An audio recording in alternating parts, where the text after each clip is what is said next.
52. Merely chanting with the lips is nothing more than recitation of the Buddha's name. Chanting with a one-pointed mind is true chanting. Just mouthing the words without mindfulness, absorbed in habitual thinking, will do no real good for your practice. Commentary. The six-worded Dharma practice of chanting Namu Amitabha can be a short-cut road for cutting through the cycle of transmigration. But when you chant this, you must remain focused one-pointedly on the realm of the Buddha, reciting the Buddha's name clearly and without clinging to any passing thoughts. When your mindfulness accords with the sound produced by your lips, completely cutting off all thinking, this can truly be called chanting. Capping word. The fifth patriarch once said, "It is better to keep your true original mind than to contemplate the Buddhas of the 10 directions." The sixth patriarch said, "If you only contemplate other Buddhas, you will never break free from life and death. You should keep your Buddha mind as it is in order to arrive on the other shore." And he taught further, Buddha originates in your own nature. There is no need to seek outside yourself. He also said, ignorant people chant in the hope of being born in the Pure Land, or land of utmost bliss, but true practitioners only focus instead on clearing their own mind. Also, the Buddha does not save sentient beings. Rather, sentient beings save themselves the instant they awaken to their true mind. These eminent teachers pointed directly to our original mind, without depending on skillful means. There is no other teaching than this. And yet, however direct and effective such teaching may be, we must also be able to say that paradise and Amita Buddha with his 48 vows really do exist.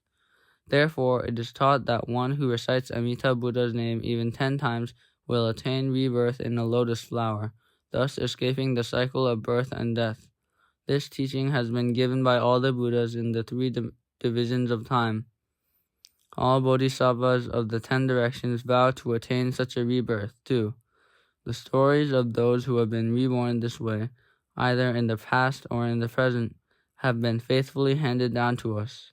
So it is hoped that no practitioners hold to mistaken views and simply practice hard. Amita is a Sanskrit word meaning infinite life and infinite light, and is used as a name for the Buddha of the 10 directions and 3 divisions of time.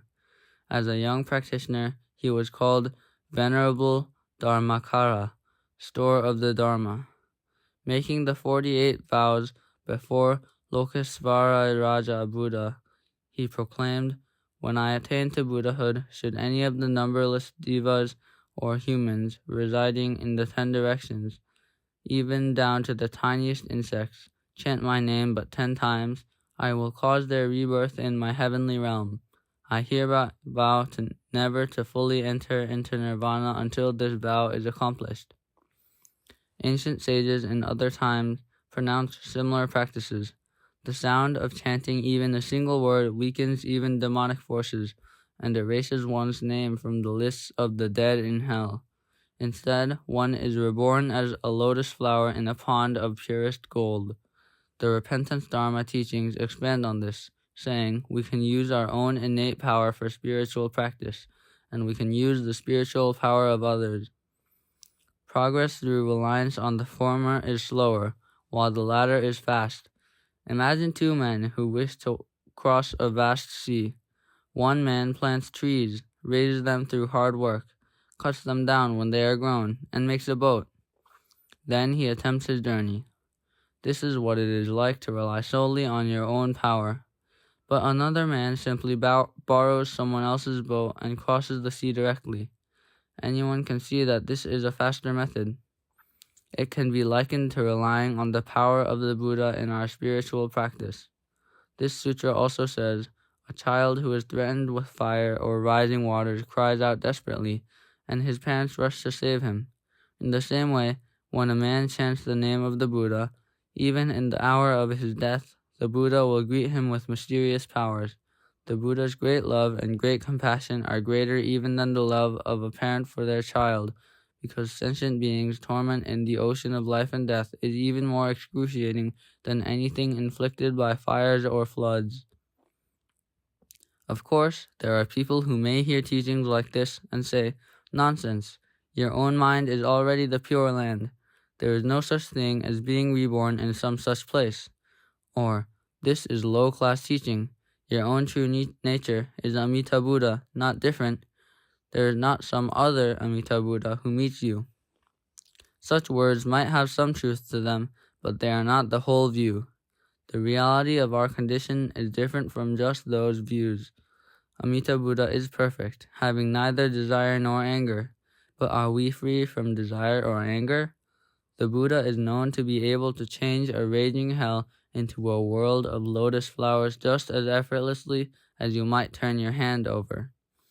And yet do we who live in hourly fear of tumbling headlong into hell due to the unstoppable momentum of our karma ever change this hell into lotus flowers?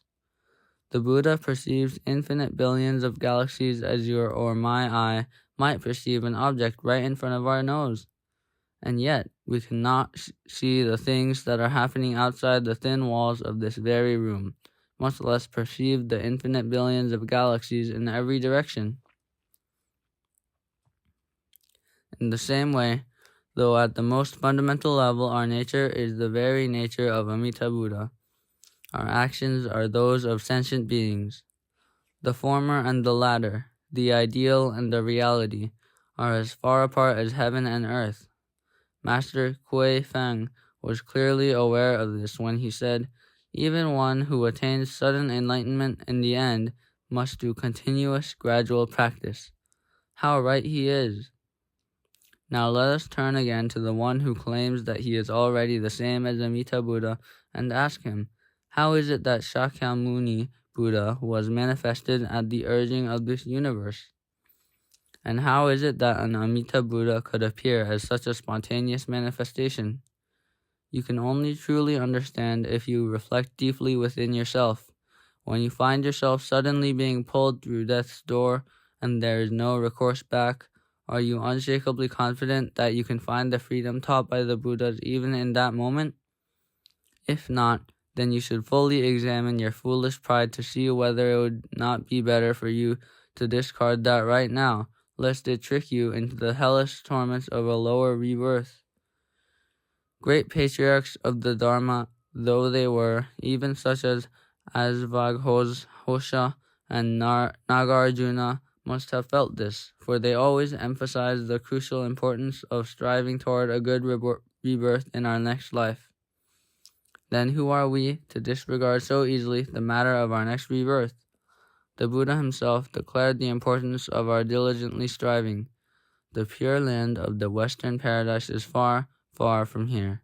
You must pass 100,000 lands, and even 8,000 more regions in order to reach it. Thus, he freely employed words about space and distance to give an almost visual sense, for the sake of leading those of dull perceptions, to prod them on. But in other places, he said with equal sincerity, the Pure Land of the Western Paradise is not a faraway place. Why? Because the very mind of sentient beings is the place of Amita Buddha. This teaching reveals his free use of expedient means for leading those of quicker faculties.